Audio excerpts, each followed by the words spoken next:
Bismillahirrahmanirrahim. Değerli orta 3 öğrencileri, kimya dersine hoş geldiniz. 3. bölümden kimyasal özelliğe vardık. Alüminyumun kimyasal özellikleri. İlk özellik oksijenin alüminyum üzerindeki etkisi. Bakalım etkisi nedir? Alüminyum hava ile teması halinde sonuç yalnızca dış yüzeyi oksitlenir. Sevgili öğrenciler, alüminyum diyelim bir parça metaldir. Hava ile teması halinde üzerinde bir parça oksit olur. Bunu o oksitleme neye yarar? Hava yetişmez alüminyuma. O yüzden paslanmaz. Yani pakır olmaz. Tam şeyin tersine, demirin tersine. Diğer özelliklerimiz, o da alüminyum tuzu şiddetli bir şekilde parlak bir alevle yanarak. Yanmak kelimesi demek, yani oksijen. Oksijenle beraber alüminyum, bakınız reaksiyonu vermiştir. Alüminyumla oksijen reaksiyona girdiği zaman alüminyum oksit elde eder. Bir enerji de dışına çıkar. Diğeri indirgenme. İndirgeyici. Alüminyum faktörü indirgeyici bir faktördür. Alüminyum. Bu faktör, bir indirge kelimesi çok defa boşlukta tekrar olur bakanlıktan. Diğer ki alüminyum boşluk faktör. İndirgeyici bir faktördür. Veya bazı iller seçenek gelmişti. Alüminyum hangi faktördendir? Kaç tane seçenek vermişti? İndirgeyici faktör olarak belli edebilirsiniz. Şimdi biraz daha yüksek bir bakalım ne var burada. Efendim. Şimdi diyor ki bir kaba bir miktar alüminyum bırakılır. Bununla beraber aynı kabda demir oksit. Daha sonra bu demir oksitten alüminyum bir kaba bıraktıktan sonra bir uzun şerit uzanır. Kendiniz 3 metre uzak durasınız. Ondan sonra ateş edilir. Resim olarak göstersek daha iyi olur. Mesela bu bir kaba alüminyum ve demir oksit bırakılmış diyelim. Şimdi buradan bir uzun şerit böyle anlatıyor. Bir uzun şerit. Bu nedir? Bu magnezyum. Bu magnezyum. 3 metre uzak durmak öyle diyor. 3 metre uzak durunuz. Şimdi burada ateş yapın. Bir 3 metre uzak durunuz. Peki. Şimdi ateş yandığın zaman bu şerit yanar. Alüminyum demir oksitle beraber reaksiyon olur. Ne olur bunda? Alüminyum demir şiddetli bir şekilde erir. Demir elde edilir. Şu şekilde göründüğü gibi. Bakınız burada baskı hatası var. Bu 3-11 şekil çizilir. Şu şekilde, öyle diğer şekilde görüldüğü gibi bu şiddetini gösteriyor. Peki bu reaksiyona ve bu olaya ne denir? Termit reaksiyonu. Sevgili öğrenciler, termit reaksiyonu çok önemlidir. Çok bakanlıktan tekrar olur.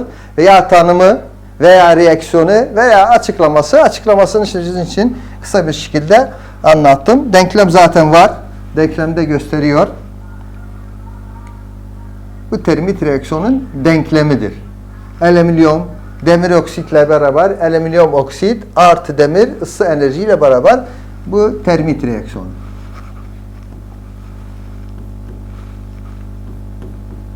Termit.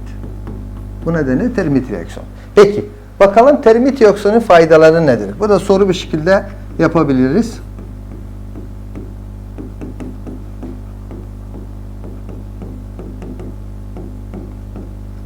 Faydası.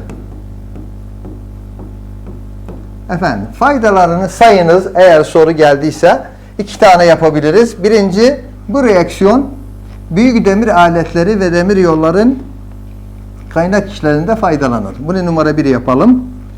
Ne diyor bu demir aletleri? Yani büyük bir demirleri kendisi bu reaksiyon yoluyla işlem yapılır. Yani lahim edilir. Türkmencesi öyle diyelim. Rahim edilir. Nerede? Kıtar sikkesinde. Raylar. Bakınız raylar yazıyor. Bu birinci.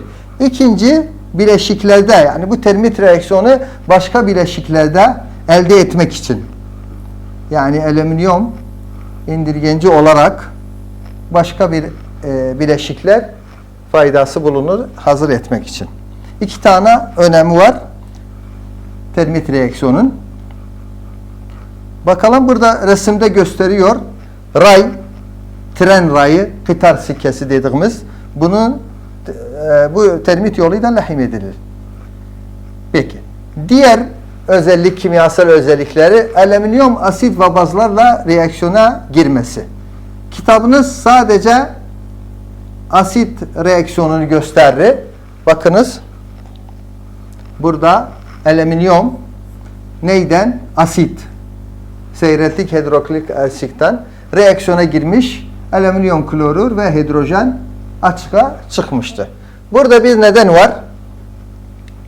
Diyor, neden alüminyum seyreltik asit nitrik asitle reaksiyon etmez, devamı etmez. Sevgili öğrenciler, alüminyumda bir tabaka oluşur. O da alüminyum oksit. Biraz önce açıkladık. O alüminyum oksit derişik nitrik asitle reaksiyonu etmez. Orada durur. O yüzden başka bir soru da burada gelebilir. Aynen nedendi? Diyelim. Soru diyor ki, taşımasında alüminyum kullanır. Nitrik asidin, iki tane soru olabilir burada. Nitrik asidin taşımasında neden alüminyum kapları kullanılır? Çünkü reaksiyon etmez kendisiyle beraber. Burada bir önemli bir tanım var. Çok tekrar oldu bakanlıktan. O da amfoter özellik. Sevgili öğrenciler, buna çok önem verin. Çok bir defa tekrar olmuştur. Amfoter özellik. Amfoter özelliğin tanımı buradan başlıyor. Alüminyum elementi hem asitlerle hem de bazlarla reaksiyona girerek her iki durumda da hidrojen gazı açığa çıkar. Bu özelliğe amfoter özelliği denir. Bu boşlukta da gelebilir, tanımda da gelebilir. En çok tanımda gelmiştir. Diyor ki alüminyum hem asitle hem bazla reaksiyona girer. İki durumda da hidrojen açığa çıkar. Diğer konumuza bakalım. Kitabımızda alüminyum kullanımı. Sevgili öğrenciler, alüminyum çok bir alanda kullanılır. Günümüzde mesela evde diyelim kaşık, tencere, tepsi, bunlar da tümü alüminyumdandır. Fafun dediğimiz alüminyumdur. Peki, şimdi neden alüminyum çok kullanılır? Veya soru varsa alüminyumla demirin arasındaki fark nedir? Buradan açıklayabiliriz. Zaten kitapta da var. Bir alıştırmamız var kitapta. Bakınız burada. Gidelim. Alıştırma 3.2. Ne diyor? Alüminyum ile demir arasındaki hava etkisiyle oksitlenen olayın karşılaştırılır. Arasındaki fark alüminyumla demiri farkını soruyor. Hemen bu tam özüdür. Evet. Efendim. Şimdi tam bu, o alıştırmanın cevabı tam burasıdır. Efendim. Tam burası onun cevabı. Açıklayayım sizin için. Alüminyum oksijenle reaksiyona giren havayla ne olur? Burada resmini yapsam sizin için. Diyelim bu alüminyumdu. Alüminyum. Havayla teması halinde bir tabaka oluşur alüminyonun üstünde. Bu tabaka sert bir tabaka oluşturur. Alüminyum oksit. Şimdi buradan hava artık bu tabaka oluştuğu zaman hava aşağıya inmez. Alüminyuma yetişmez. Ne olur? O halde paslanmaz. Peki. Şimdi demire bakalım. Demir parçası Fi yani demir. Aynı şekilde havaya maruz kaldığında ne olur? Bir tabaka oluşur. Şimdiye kadar ikisi de aynıdır. Ama bu tabaka demirde oluştuğu tabaka hafiftir. Aralarında boşluk var. O yüzden hava indiğinden aşağıya iner. demire ulaşır. O yüzden paslanır. Bu ikisinin arasındaki fark, alüminyumla demirin arasında ne fark var? Bu onun farkını bu parçada açıkladı. Şimdi kullanıma gelelim. Nerede kullanılır alüminyum? Hani dedik de çok bir yerlerde kullanılır. Biri olarak sıralaştıralım. Diyelim bu biri. Alüminyum elektrik kablo sanayinde kullanılır. Kablo sanayinde alüminyum kullanılır. Günümüz hayatında bu numara 1 diyelim. İkinci, günümüz hayatında yiyecek, ilaç, sigara ve kablanma içinde folyo. Folyo ne demek? Biz genelde alüminyum silifon deriz. Silifon. Hani yemek var evde, biraz silifona kaplanı, ocağa bırakılır veya bazen saklama diye temiz kalsın diye aynen silifona kaplanır. Peki. Bu iki. Bakalım diğeri nerede? Efendim. Numara 3 buradan başlayalım isterseniz. Tepsiler. 2 tane orada tencere, kaşık sanayinde kullanılır. Fafon dediğimiz bilinen biz fafon deriz. Burada kullanılır. Büyük teleskoplarda hani numara 3'tü, burada 4 yapalım. Teleskopun neyinde? Ayna. Aynasında aynen alüminyum kullanılır. Şimdi burada 4 kullanım bulduk. Diğer sayfayı geçelim. Kullanım alanı çoktu dedik. Büyük miktarda kullanım üretiminde uçak. Evet. Orada 4 oldu. Burada 5 yapalım. Uçak aletlerinde kullanılır. Sevgili öğrenciler, alüminyum ağırlığı hafif olduğu için o yüzden uçakta kullanılır. Biliyorsun uçak uçarken demir ağırdır. Demir belki de uçağı daha fazla ağırlaştırır. Misafir de biner. O yüzden alüminyum kullanması daha kolaydır. Ayrıca 6 diyelim. Bu 5'ini de tamamlayabilirsiniz. Bina, iskelet ve imalette kullanılır. 6. diyelim. Alüminyum alaşımları oksijen, argon ve nitrojen sıvılar gibi düşük sıcaklık saklama özel şişelerinde üretiminde kullanılmaktadır. Neden? Bak bunun nedeni de var. Sebebi, eğer soru geldiyse neden? Neden? Çünkü sıcaklık sıfırdan altında düşerken alüminyum gücü artar. Bakınız sevgili öğrenciler. Şimdi alüminyum silifon dediğimiz çok hafifti. Örnek diye buzdolabına bırakın. Buzdolabına bıraktığınızda buzdolabı tabii 0 dereceden daha düşüktü. Şimdi alüminyum veya silifon sertleşir. O sert olduğu için oksijen veya argonu onun içinde saklanır. Saklayabilirler taşımak için. O yüzden şişeler alüminyum yapılır. Argonla ve oksijeni bırakmak için. Alüminyum alaşımlarına gelelim. Bakalım kaç alaşım var? Kitabınız 2 tane ele almış. Alüminyum alaşımları. Birinci duralumin alaşımı. Bakınız bu birincidir. Soru gelmişti yılın birisinde. Duralumin alaşımlarını sayınız. Özelliklerini sayınız. Şimdi nokta olarak yapsak daha uygun olur. Birinci, buradan başlayalım. Bu alaşım yüksek miktarda alüminyum, az miktarda bakır ve magnezyum elde edilmektedir. Yani bu alaşım, duralumin alaşımı alüminyumu daha çoktur. Bakırdan. Bakıta göre magnezyum daha çoktur. Peki. Şimdi ikinci.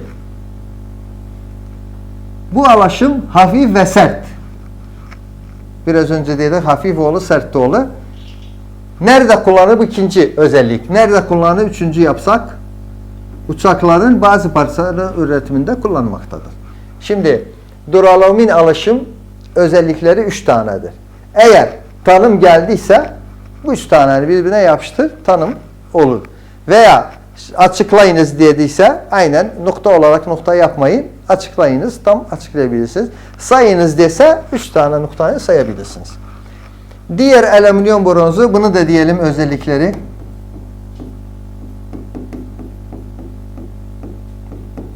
Sayınız eğer böyle bir soru geldiyse.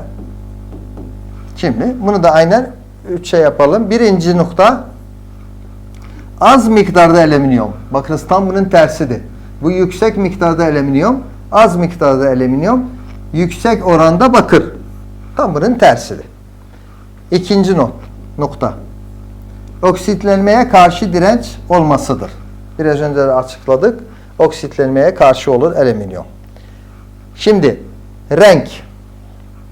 Üçüncü. Bakır rengi altında gümüş ve bu özelliği nedeniyle bakınız burada süs eşyaları sanayisinde kullanılır. Renkleri karışıktı. Altın rengi var, gümüş rengi var. O yüzden bu rengi olduğu için süs eşyalarında kullanılır. Süs eşya. Şimdi bu 3 nokta, diğeri de 3 nokta. Sevgili öğrenciler, kaç yıl aralarında fark geldi? İkisinin arasında fark nedir? Yazınız. Fark geldiği zaman karşı karşı 3 nokta burada, diğer tarafta da 3 nokta. Tavsiyem size sevgili öğrenciler, fark geldiği zaman illaki cedvel yap. Burada birisi, diğeri de birisi. Bazı öğrenci fark geldiği zaman ne yapar? Yukarıdakini ayrı, aşağıda, ondan sonra diğerini de ayrı yazar. Başka bir farklar da, sadece bu değil de.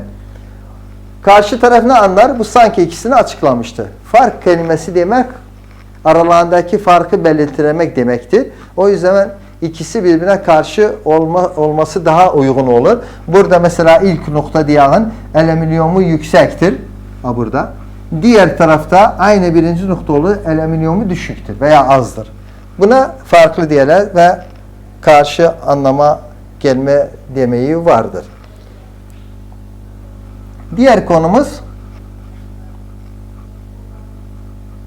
alüminyumun bileşikleri.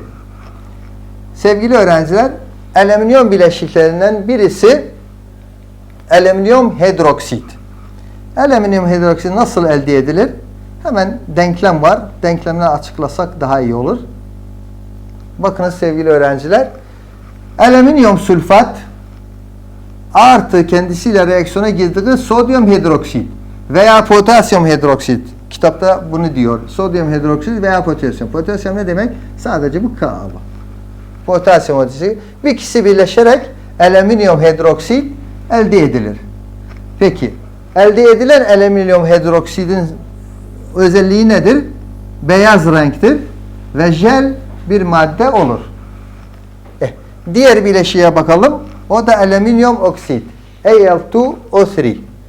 Alüminyum oksit nece elde edilir? Isıtılır. Alüminyum hidroksit ısıtılır. Isıtıldığı zaman alüminyum oksit elde edilir. İkinci madde ne olur? H2O. H2O ne demek? Biliyorsunuz su demektir. Peki. Başka bir bileşikimiz var. O da şap. Sevgili öğrenciler, şap konusuna vardık. Onu bir dahaki derste sizin için daha detaylı bir şekilde açıklayacağım. Görüşmek üzere. Allah'a ısmarladık.